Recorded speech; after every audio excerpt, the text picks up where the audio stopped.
What's up, Gems? I'm Jamelia, and if you're new here, welcome to my channel. To my returning subscribers, you guys, welcome back. I'm back with part 2 of the crazy Stalker StoryTimes TikTok compilation. I didn't look at the iPad. I'm proud. So let's get straight into the video, you guys. Let me scoot on over. Start this screen recording. Free time. So over the summer, these flowers were delivered to my friend's house intended for me while I was at work. I was not expecting flowers at any point during this time because I was talking to one guy, but he would never have sent me flowers. And me and my friend were really confused because the flowers were nice, but I wasn't expecting them. So I'm at work when she texts me that they're there, and she likes telling me it's urgent to call her. And then I'm like, oh, like, who sent me flowers? Like, secret admirer? But there was a note attached to it, and it said coming soon with my name.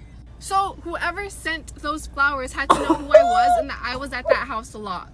Whoever had sent these flowers thought that that was my address because I am there so often.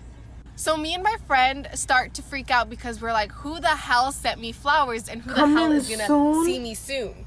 And then a couple puzzles start to fit in with each other, like for part 2. Part 2. So earlier that month, my friends and I had ordered something from this place where this guy works, and it was delivered to my friend's house. But this guy ended up developing a crush on me, and I didn't like him. Like, I was talking to somebody at this time, and I told him that. And he said, okay, that's fine. But at the same time, he would always make comments and stuff like that because the guy that I was talking to at the time had gone to juvie previously that year. And I'm not sure if this was to the point where it was his second time in juvie or still only his first. But this guy that started to develop a crush on me kept trying to one-up him and trying to flex. So he would tell me, oh, I went to juvie, I have guns, blah, blah, blah, blah. And like, it would kind of make me uncomfortable because he was like, oh, I'm gonna fight him, blah, blah, blah, blah. And I was like, don't do that, there's no need for that. Please. Anyways, he ended up using the address from when we ordered something to send me the flowers, like for part 3. Part 3. Ignore the fact that I look like a mess because I got ready as fast as possible to make this. So me and my friend were both freaking out because if he were to go to the house to try to see me, he would end up seeing her. And she was home alone for a couple days, so it was just really uncomfortable for both of us. But she ended up going with one of my friends that day because we were gonna hang out. And I started freaking out because I was at work. He got the flowers delivered to her house because he lives 3 hours away. Everyone pretty much knew where I worked at this time because I loved my job and I would always flex it. So there's only 2 around where we live, and one is really close and one is kind of further. So he figured out where I worked pretty quickly and he let me know. He'd make comments like, oh, I'm gonna come visit you. And then he told me that he was talking to one of his friends and he figured out where I worked because there was only one in the neighborhood, which scared me because that was true. So I was at work worried that he was gonna come in. And part 4. Part 4. So I had told my key holder who I was working with at the time of my... Y'all got all of that? Like, y'all processed all of that so far? Because I'm still over here, like, processing. My assistant manager about it, and I showed them pictures and stuff, and they said if he were to walk in that they would just ask him to leave. And so that made me a little bit more comfortable, but I eventually did have to leave work. I had posted about it on my private story as soon as I seen the flowers and stuff like that, and I was like, this is not fucking happening. This guy lives where I used to live, so he asked around like with a bunch of people and figured out who I was. So from there, he kind of figured out about the guy that I was talking to because he asked my best friend from where I used to live.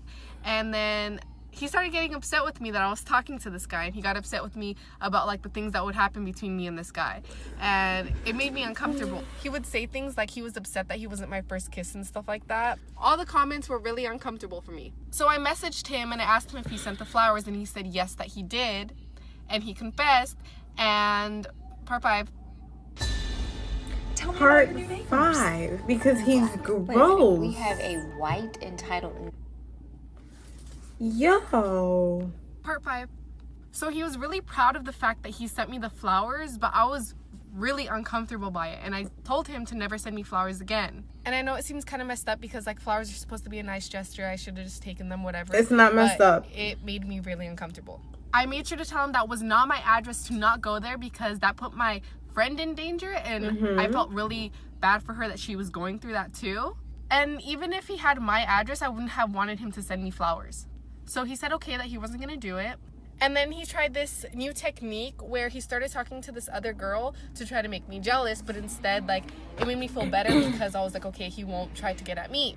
I didn't take him off social media because he still had my best friend's address and he still knew where I worked, and guys can get crazy, and it made me very, very uncomfortable thinking about the whole thing. Like, he could come and try to do something to me at any time. So after that, I just stopped talking to him, but like, I was very cautious about it so that way I didn't get, kidnapped. Part 6, I know this is kind of long, I'm sorry, but no, I had okay. made it known that I did not want to talk to him. I did not want anything to do with him. He made me uncomfortable. I also had the picture of him with the gun. I think that's the only picture I have saved, and I'm not sure if I can post it or not without TikTok taking it down, but if you guys want to see that, comment down below. He ended up getting upset with me though, that I didn't want him, and it was kind of like one of those back and forth type of things. Like, he was clearly upset and he would keep on calling me, and then at one point he even called me from his friend's phone and stuff like that. So it was just all around uncomfortable for me. But luckily to this day I have never seen him, and knock on wood, I still do not want to see him. I hope that he like got over it to some extent. I know for a fact that to this day he is still asking about me though. He would also always tell me about his affiliations, like how he knows gangs and stuff like that, which also made me uncomfortable. I really hope that at this point he's kind of over it, but I do know he still asks about me, and that's my stalker story time. Trigger warning, this video contains stalking. When I was 13 years old, I was stalked severely to the point where it became a federal case. Me and my best friend at the time thought it would be a great idea to walk to the beach. Everything seemed normal until we got home. My friend started getting phone calls on her phone from somebody pretending to be Scream. She hung up and she didn't entertain it. And that's when my phone started getting text messages, and it was really creepy. Back then you could have signatures on your phone, and his signature was always watching. So jokingly I said, since you're always watching, what are we wearing? And he said exactly what we were wearing down to our sock color. Oh, time to go. Keep in mind that we had just gotten back from the beach and we had already showered and changed clothes. We called the police and they looked around and they couldn't find anything. And that's where things got crazy. Like for part 2, this was 5 years of 5 years? Oh my god. And the first thing that comes to mind, I don't know if any of you guys are a part of the YouTube crime community or you watch the Investigation Discovery channel, shows like Snapped or Evil Minds. Y'all, that's the vibes I'm getting from these people.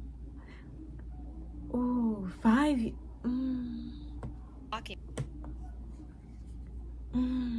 Trigger warning, this video contains stalking and graphic violence. Part 2. After the police left, the man kept threatening to kill my friend's grandma if we called the police again, saying that he wanted me to come outside and play hide and seek with him.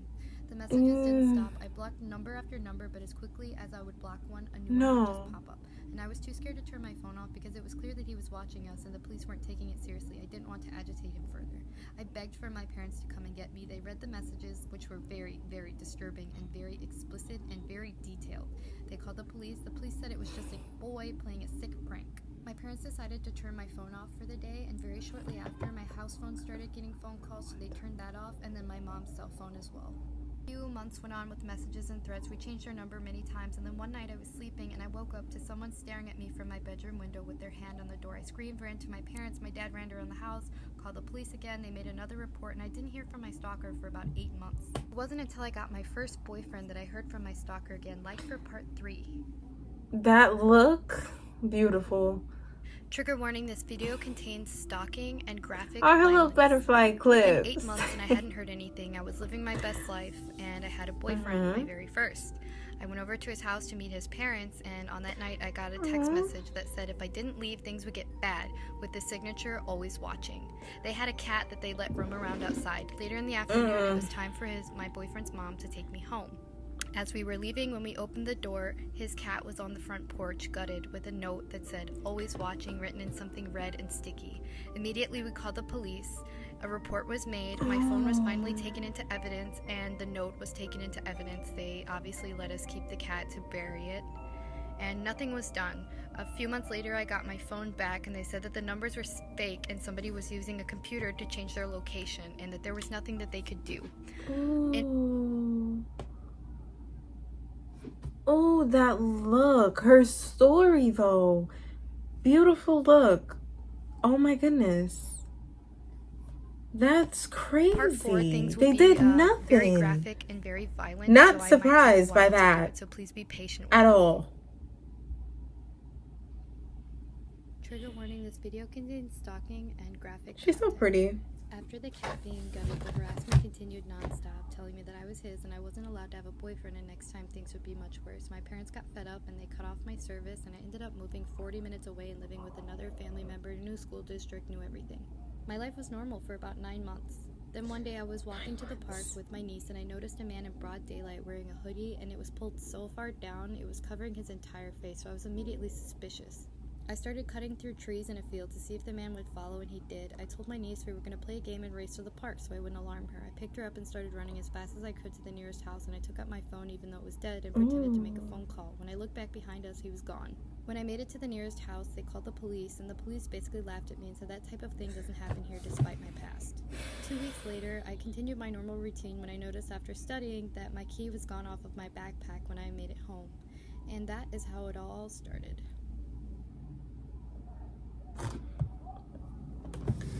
I can't tell you guys how many documentaries, cases I've listened to where the police, not all the time, but so many where the police start off bullshitting. Like, why?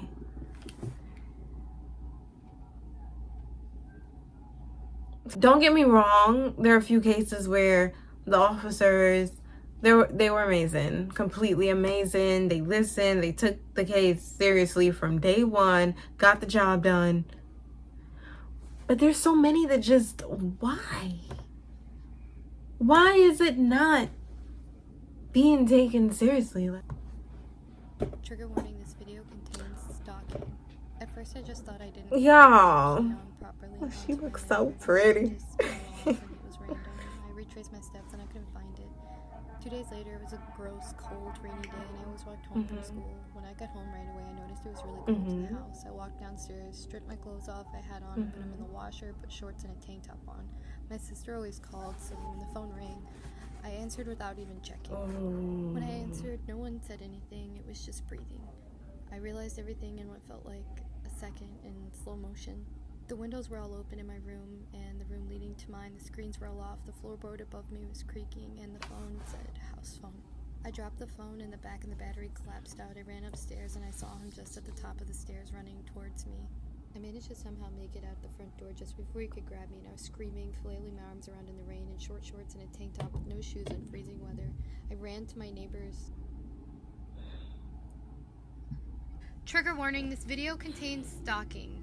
I ran to my friend's house who lived across the street, and her cousin ran to my townhouse. My friend called the police, and the police came and took statements that said there was no sign of forced entry. They didn't take me seriously until my neighbor gave her a statement and said she'd seen a very large man jump off the balcony and run into the cornfield. What? My aunt finally made some calls, and my case was taken on by special agents due to how advanced it was and how little evidence there was. About 2 weeks into investigating my case, I was told how it is suspected that he found me. He saw me and my friend that day at the beach, and while we weren't paying attention, he took our entire contact list and emails from our phones in our bag. He called my friend's phone first and most likely was watching from my friend's open window, and he had already decided who his victim was. They believed his obsession with me had something to do with his past and that he had done this type of thing before. It is also suspected during the periods of time he didn't contact me, he could have been in jail or serving in the military. He was able to find me by hacking my email and my Facebook. 3 years went by and I didn't hear anything. I look forward to seeing you guys in the next video. Bye, you guys.